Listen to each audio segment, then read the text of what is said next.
So my first one would be, what brought you both to the Own It Summit? So I met, oh my gosh, who started the Own It Summit? I think it was Kendall. And Kendall, thank you. I met Kendall at a dinner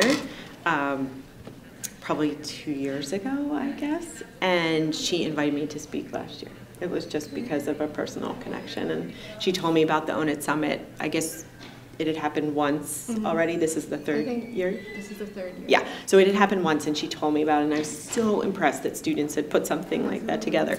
And so when she asked me to speak, I said absolutely, and it was a great experience last year, so I was happy to come back.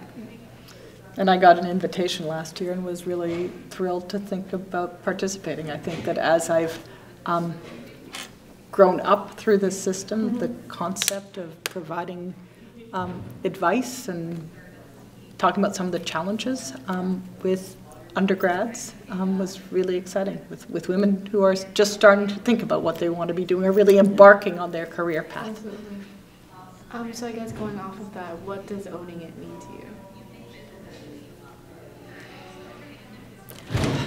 Maybe owning our own experience to a certain extent and sharing what, just extending this concept of mentoring. And I think women mentoring women is really important. I've recognized that increasingly through, as I've progressed through my medical career, the importance of discussing some of the challenges and the opportunities as a woman in medicine.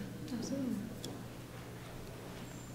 And I think, to me, owning it means, is around self-awareness and knowing yourself and being true to that. And I guess also supporting women, I think, is a big focus and really important, something that we can all do. So what do you see as the biggest challenge that women in the field of medicine face today?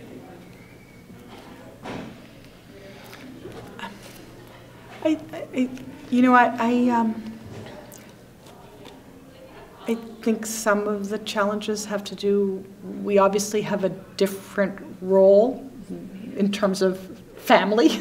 Right. I mean, it's, the women who go through the pregnancy and who have the children. But I actually think as we are progressing through time that men are also recognizing a lot of the issues that women have recognized about the importance of work-family balance and how you address all of that. So those are, the main things. I know that there are issues in terms of science, careers in science and medicine, but increasingly medicine is really a very, very balanced between women and men right now. And despite that balance, we still see inequities in compensation and leadership. So I would add those to current challenges that we still need to address. So my last question would be, what advice would you give to young women who are interested in entering this field? So the advice I just gave, because it was interesting, the questions we got, there seemed to be a lot of angst behind them. And so my advice would be just enjoy the journey. I mean, there's so much opportunity, and to just really enjoy whatever it is that they ultimately do, to find something they love and to do that.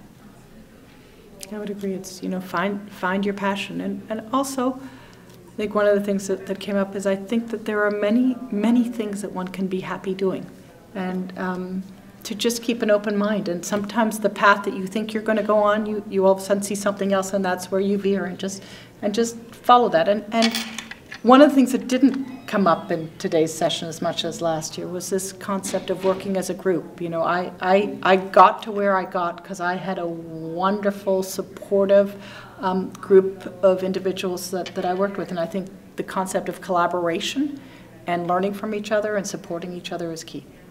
Absolutely. Okay, so that was actually all the questions I had. Great. Thank you. Thank you so much.